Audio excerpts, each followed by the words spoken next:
అదే RTV app వార్తల్ని క్షణాల్లో చదివే అవకాశం ఉంటుంది. ఒక న్యూస్ పేపర్, ఒక టెలివిజన్ ఛానల్ మీ చేతుల్లో ఎప్పుడూ ఉంటాయి. జనసేన టీడీపీ పొత్తులో భాగంగా ఉమ్మడి అభ్యర్థులు ప్రకటించిన నేపథ్యంలో కోనసీమ జిల్లా సంబంధించిన పి గన్నవరం నియోజకవర్గం ఉమ్మడి అభ్యర్థిగా మహాసేన రాజేష్ నియమించడం జరిగింది. ప్రస్తుతం మహాసేన రాజేష్ ఈరోజు తన ఎన్నికల ప్రచారాన్ని అయితే ప్రారంభించారు. ఈరోజు అయినవేలి వినాయకుడిని దర్శించుకున్న తర్వాత ఈరోజు మొట్టమొదటిగా ప్రచారంలో ప్రారంభించిన ప్రస్తుతం మహాసేన రాజేష్ గారు మన విషయాలు అయితే తెలుసుకునే ప్రయత్నం చేద్దాం. సార్ చెప్పండి సార్, ఉమ్మడి అభ్యర్థిగా మిమ్మల్ని ప్రకటించడం జరిగింది, ఎలా ఉంది సార్ మీ ఫీలింగ్?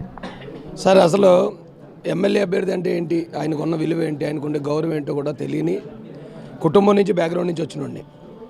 అలాంటి నన్ను ఈ రోజున డాక్టర్ బిఆర్ అంబేద్కర్ కోనసీమ జిల్లాలోని ఇలాంటి ఇంత పెద్ద నియోజకవర్గానికి నన్ను ఉమ్మడి అభ్యర్థిగా ప్రకటించడం, ఇక్కడికి వచ్చిన తర్వాత ఈ ప్రజలు నా మీద చూపిస్తున్న ప్రేమాభిమానాలు కానీ గౌరవం కానీ నేను చంద్రబాబు నాయుడు గారికి, పవన్ కళ్యాణ్ గారికి ఎప్పుడూ రుణపడి ఉంటానండి. అలాగే పి గన్నవరం ప్రజలకు కూడా, ఎందుకంటే నన్ను అంత ప్రేమగా ఆదరించి వీళ్ళు రిసీవ్ చేసుకోవడం జరిగింది.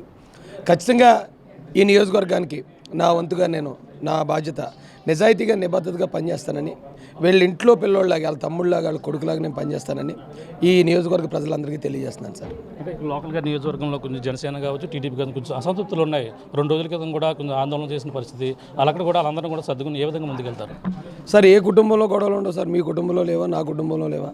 ఖచ్చితంగా మా జనసేన కుటుంబంలో, తెలుగుదేశం కుటుంబంలో కూడా ఇంకా చెప్పాలంటే చాలా చిన్న చిన్న విషయాలండి. వారు ఏమైనా చిన్న అదే ఇప్పుడు జనరల్గా ఎక్కడన్నా ఉండేదే, స్థానికులకు కావాలి, దూరం నుంచి ఎవరైనా వస్తే మాకు స్థానికంగా ఇవ్వాలనేది ఆలోచన. అయితే నేనేం ఊహించలేదండి, నేనేం లాబింగ్ చేయలేదు. కానీ పార్టీ కోసం మేము రాష్ట్ర వ్యాప్తంగా పనిచేస్తున్న పనిని చంద్రబాబు నాయుడు గారు, పవన్ కళ్యాణ్ గారు గుర్తించి, మాకంటే ఇలాంటి సామాన్యులు కూడా ఉండాలి. జగన్మోహన్ రెడ్డి చేత మోసపోయిన వాళ్ళం సార్ మేము. జగన్మోహన్ రెడ్డి కోసం పనిచేసి 20 రోజులు జైల్లో ఉండి 30 కేసులు పెట్టించుకుని రౌడీ షీటర్ని ముద్రేయించి మొన్న నెల క్రితం నేను నా 2 ఆడపిల్లలతో, నా భార్య, నా 2 ఆడపిల్లలతో రాష్ట్రంలో తలదాచుకునే పరిస్థితి కూడా క్రియేట్ చేశాడు నాకు జగన్ రెడ్డి. మా వర్గాలను చంపేసి డెడ్ బాడీ డోర్ డెలివరీ చేస్తున్నాడు. ఇలాంటి పరిస్థితుల్లో మమ్మల్ని ఏమో ఎమ్మెల్యేలుగా చూడాలని టీడీపీ జనసేన నాయకులు కోరుతున్నారు. మేము మా ఆత్మగౌరవాన్ని నిలబెట్టిన వాళ్ళ కోసం అవసరమైతే ప్రాణాలు ఇచ్చే ఆ కుటుంబాల నుంచి వచ్చిన వాళ్ళు అండి. ఖచ్చితంగా వీరు ఇచ్చిన ఈ గౌరవానికి మా వంతుగా మా సహకారం పార్టీకి అందిస్తాం. పార్టీ నుంచి మా ఈ అణగారిన వర్గాలకు మేలు చేసుకునే విధంగా కూడా మేము ప్రయత్నిస్తాం సార్. అంటే ప్రధానంగా మొదటగా మహాసేన రాజేష్ జనసేనలోకి వెళ్తారని చెప్పేసి అనుకుంటూ ఉండేవారు. కానీ ఊహించిన విధంగా టీడీపీలోకి వెళ్ళడం జరిగింది. టీడీపీలో వెళ్ళిన తర్వాత పరిణామాలు ఉమ్మడి అభ్యర్థిగా రావడం కూడా జరిగింది. ఇవన్నీ కూడా కలుపుకొని మీరు ఏ విధంగా ఫీల్ అవుతున్నారు సార్? జనసేనలోకి వెళ్ళినట్టుగా సార్ ఇదిగో ఇప్పుడు 2 మేమే సార్, 2 మా కుటుంబమే. ఒకవేళ అందులో ఎవరన్నా ఇలాంటి పరిస్థితుల్లో రాష్ట్రాన్ని కాపాడడానికి జనసేనలోకి వెళ్ళినా, తెలుగుదేశంలోకి వెళ్ళినా వాళ్ళు స్వాతంత్ర సమరయోధులు లాంటి వాళ్ళు సార్. ఎవరన్నా తప్పు జారిపోయి వైసీపీలోకి వెళ్తేనే వాళ్ళ కర్మ కాలిపోయిందని అర్థం సార్.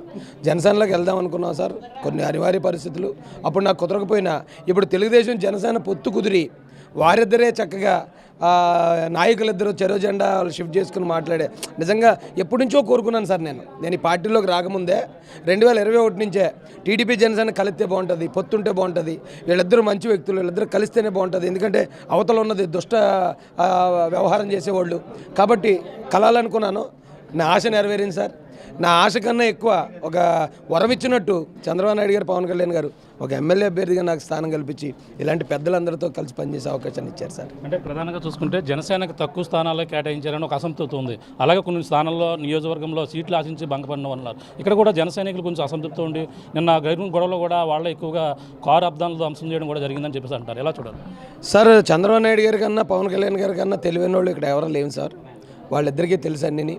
వాళ్ళిద్దరూ ఏదన్నా ఒక నిర్ణయం తీసుకున్నారంటే 100 రకాలు, మనం 1-2 రకాలుగా ఆలోచిస్తే వాళ్ళు 100 రకాలుగా ఆలోచించి నిర్ణయం తీసుకుంటారు.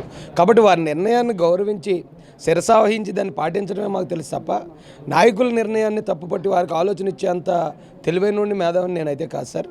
వారు ఏం చెప్తే దాన్ని కింద లెవెల్లో తీసుకెళ్తాను సార్. అంటే ఇప్పటికే ఎన్నికలకు సిద్ధం అని చెప్పేసి ప్రచారాలతో ముందుకు వెళ్తున్నటువంటి పరిస్థితి ఉంది. అలాగే టికెట్లు ఇప్పటికిప్పుడే ప్రకటించిన పరిస్థితి టీడీపీ జనసేనలో ఉంది. ఇవన్నీ కూడా ఎలా చూడాలి? వాళ్ళ సిద్ధం సభలతో మేమే వచ్చేది 170 సాధిస్తామంటున్నారు. అవన్నీ కూడా ఎలా కలుపుకుని రాబోయే రోజులు ఎలా ఉండబోతున్నారు? అతను దేనికి సిద్ధం అంటున్నాడు మీకు తెలుసా? ఓడిపోవడానికి సిద్ధం అంటున్నాడండి, ఇంటికి వెళ్ళిపోవడానికి సిద్ధం అంటున్నాడు. రేపు ఒకవేళ సిబిఐ ఇస్తే అతను ఒకవేళ జైలుకి వెళ్ళిపోయినా కూడా ఆశ్చర్యపోక్కర్లేదు సార్. అతను దేనికి సిద్ధం అన్నాడో అతనికే నాకే తెలుసు ఒక రకంగా చెప్పాలంటే. రెండోది సిద్ధం అన్నాడు సార్. సిద్ధం అని ఎన్ని టికెట్లు ఇచ్చాడు, ఎంతమంది సీట్లు కన్ఫర్మ్ చేశాడు? ఫస్ట్ లిస్ట్ అన్నాడు, కాదన్నాడు. సెకండ్ లిస్ట్ అన్నాడు, కాదన్నాడు. ఇప్పుడు ఎక్కడోని అక్కడ అన్నాడు, అక్కడోని ఎక్కడ అన్నాడు. అంటే ఏ రోజైతే తెలుగుదేశం జనసేన పొత్తు కన్ఫర్మ్ చేశారో ఆ రోజు నుంచి జగన్ రెడ్డికి ఉన్న ఆ చెంచాడు బ్రెయిన్ కూడా చెడిపోయింది సార్. అంతకుముందు ఉన్నదే చెంచా, ఆ చెంచాడు బ్రెయిన్ కూడా చెడిపోయి ఇప్పుడు ఆయన ఏం చేస్తున్నాడో తెలియని పరిస్థితి సార్. కట్టుదిట్టంగా ఒకేసారి 99 సీట్లు ప్రకటించింది సార్ తెలుగుదేశం జనసేన పార్టీ. ఇక రేపో మాపో మిగతా వాళ్ళు కూడా కన్ఫర్మ్ చేస్తారు సార్.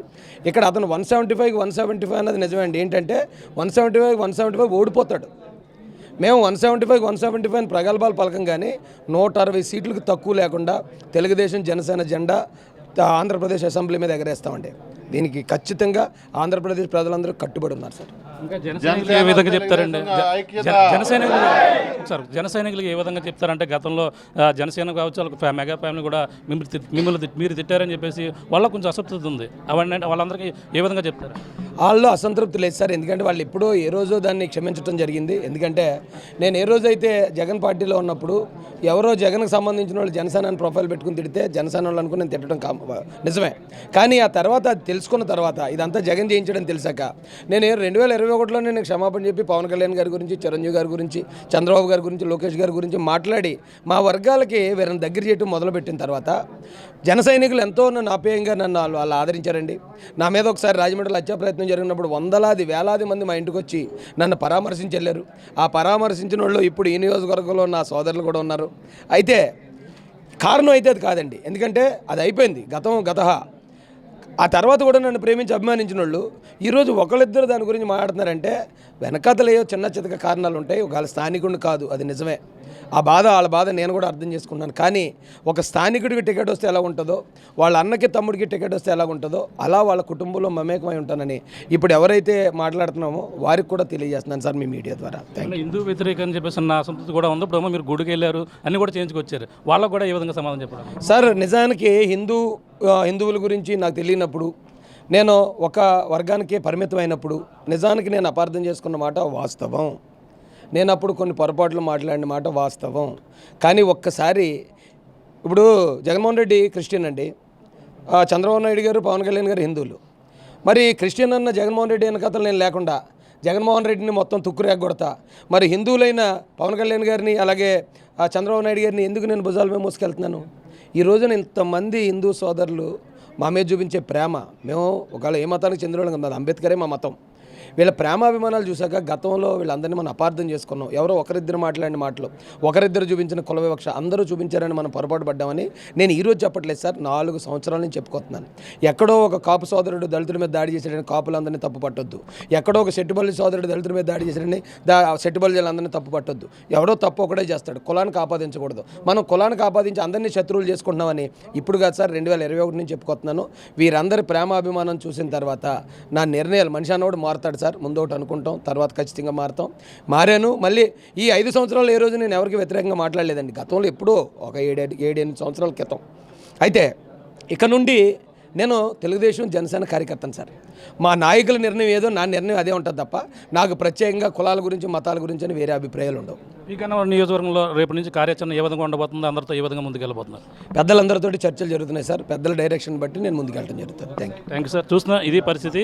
మహాసేన రాజేష్ అయితే ఈరోజు తన ఈ ఐనువేలు వినాయకుడిని అయితే పూజ చేసుకున్న తర్వాత అయితే ప్రచారం ప్రారంభించారని చెప్పాలి. ప్రచారం ప్రారంభించిన తర్వాత ఆయన ఇప్పుడు ఉన్నటువంటి ఏదైతే అసంతృప్తులు ఇక్కడ నిరసనలు ఏవైతే ఉన్నారో వాళ్ళందరూ కూడా కలుపుకొని ముందుకు వెళ్తామంటున్నారు. వాళ్ళందరూ కూడా ఆ చిన్న పొరపాట్లతో వాళ్ళందరూ కూడా అసంతృప్తి ఉండడం వాస్తవం. కానీ నాన్ లోకల్ అభ్యర్థిగా వాళ్ళు అడగడం కూడా వాస్తవం. కానీ ఇక్కడ ఎస్సీ రిజర్వ్ సంబంధించినటువంటి నియోజకవర్గం కాబట్టి వీళ్ళంతా కూడా నాకు ఇక్కడ అధినాయకులు చంద్రబాబు అలాగే పవన్ కళ్యాణ్ ఇద్దరు కూడా నాకు అవకాశం ఇచ్చారు. ఒక దళితుడిగా ఒక నియోజకవర్గంలో ఒక ఇంటి బిడ్డగా మొత్తం అంతా కలుపుకుని నియోజకవర్గంలో గెలుపుకే కృషి చేస్తాను. గతంలో ఎన్నో పవన్ జనసైనికులు తిట్టినది వాస్తవం. కానీ వాళ్ళంతా కూడా వైసీపీ ముసుగులో ఏ విధంగా చేశారని తర్వాత వాస్తవాన్ని తెలుసుకున్నాను. దానిపై కూడా క్షమాపణ చెప్పాను. అందరూ కూడా కలుపుకుని ముందుకు వెళ్తానన్నారు. ఇక్కడ జరిగినటువంటి పీ గన్నవరంలో ఏదైతే అల్లర్లు ఏవైతే గొడవలు గొడవలన్నీ కూడా సర్దుమణిగి అందరితో కూడా సమావేశమైన తర్వాత మొత్తం నియోజకవర్గంలో గెలిపే దిశగా పనిచేస్తాము. అలాగే ఏదేమైనా ఉమ్మడి అభ్యర్థిగా జనసేన టీడీపీ గెలుపులో పీ గన్నవరం నియోజకవర్గంలో మళ్ళీ జనసేన టీడీపీ ఉమ్మడి అభ్యర్థిగా గెలిచి ఇక్కడ తీరుతామంటూ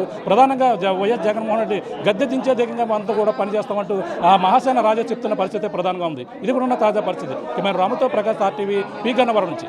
మరిన్ని వీడియోస్ కోసం ఛానల్ ని సబ్స్క్రైబ్ చేయండి. లేటెస్ట్ అప్డేట్స్ కోసం వాట్సాప్ ఛానల్ ని ఫాలో చేయండి. అండ్ లింక్ డిస్క్రిప్షన్ లో ఉంది.